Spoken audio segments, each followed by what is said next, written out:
ازيكم حبايب قلبي، عاملين ايه؟ كل سنه وانتم طيبين ورمضان كريم. والنهارده بقى فيديو جديد ومنتج جديد.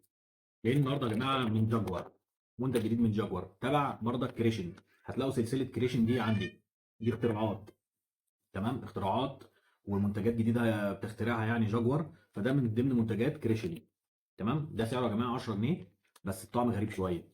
بطعم زبده الفول السوداني. يعني حاجه جديده خالص. يعني سمعنا عن بوزو السوداني. انما بوزو بزبده الفول السوداني ده جديده. ده شكله. لو عايزين تجيبوه ده ب 10 جنيه يا جماعه. نجرب كده وندوق ونقول بسم الله. ندوش يا جماعه قبل اي حاجه بسم الله. شوف كده شكله. نقول راينا. عاملينه شبه السودانيه. شبه السوداني يعني. دوق كده.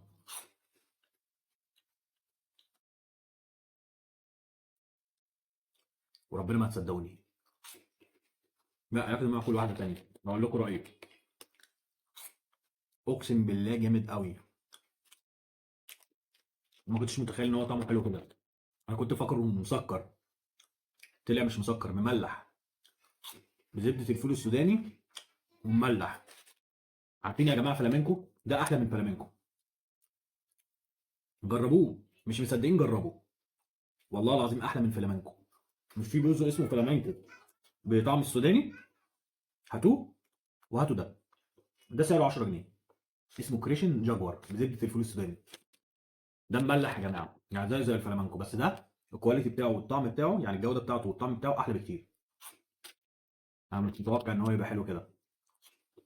اقسم بالله تحفه. لازم ده تجربوه. ده لازم تجربوه. جمدان. كل سنه وانتم طيبين ورمضان كريم.